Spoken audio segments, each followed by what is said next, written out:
Le 100% énergie renouvelable, c'est impossible. Pour moi, les énergies renouvelables, c'est un peu comme si on parlait des produits du terroir ou des filières alimentaires locales. C'est des enjeux, c'est des ressources qui seraient pour lesquels c'est totalement improbable de ne pas les valoriser. Les filières alimentaires locales, les circuits courts, etc. Sur la question de l'alimentation, pour un élu, pour des habitants, ce serait totalement stupide de faire venir des éléments de l'autre coin du monde quand on les a disponibles ici. Ça fait déjà pas mal de temps que le scénario 100% renouvelable il est étudié par une association qui s'appelle Négawatt. Les travaux de cette association sont aujourd'hui en France les plus poussés en la matière. Et de leur analyse et de leur scénario, c'est effectivement possible d'atteindre les 100%. Ce travail-là a même conduit d'autres acteurs à faire des études complémentaires. Donc, l'ex-ADEME, l'Agence pour la transition écologique, a fait des scénarios sur le 100% électrique renouvelable ou le 100% biogaz à 2050, dans lequel, effectivement, selon les travaux de l'ADEME, ces scénarios sont plausibles. Aujourd'hui, des acteurs qui étaient assez éloignés des énergies renouvelables comme RTE, donc RTE, c'est le gestionnaire du réseau électrique français, et c'est des acteurs qui se disent prêts à accompagner finalement ce boom des électricités renouvelables et les intégrer dans les réseaux.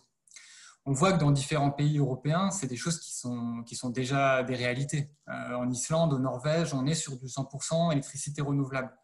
En revanche, si on va sur, par exemple, la question des carburants, les carburants fossiles, aujourd'hui, c'est très difficile de pouvoir substituer les carburants, le pétrole qu'on utilise, le diesel, etc., pour faire fonctionner nos modes de transport. Et c'est pour ça que dans le scénario Négawatt, et la réponse à cette question, c'est finalement ça dépend. C'est là que c'est super important, c'est de dire que on ne peut pas imaginer une énergie aussi puissante que le pétrole. Le pétrole, c'est au départ une bénédiction dont on est en train d'en faire une malédiction, parce que c'est une énergie qui a un pouvoir très très fort et qui est stockable et transportable assez facilement. On n'a pas beaucoup d'autres sources comme ça sur Terre. Et donc dans le scénario Négawatt, l'un des points importants, c'est de dire, avant même d'aller sur du 100% ENR, de se poser la question si les énergies renouvelables peuvent prendre la place à l'heure actuelle dans notre système énergétique, il y a un gros besoin, c'est celui de mieux maîtriser et d'avoir une meilleure efficacité énergétique. Et les renouvelables, elles ont leur sens quand on arrive à faire ça, c'est-à-dire quand on arrive à réduire énormément, drastiquement nos consommations d'énergie.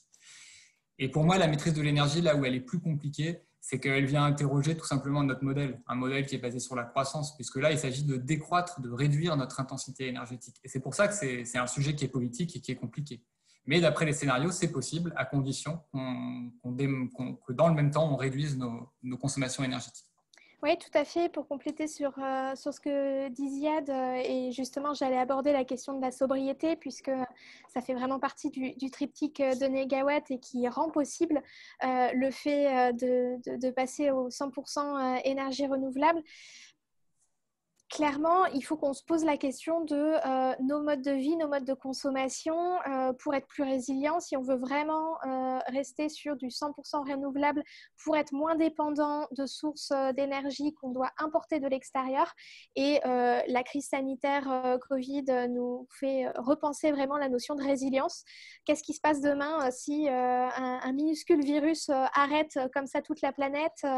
Est-ce qu'on peut continuer décemment à importer notre énergie et comment faisons-nous pour continuer dans ce genre de conditions.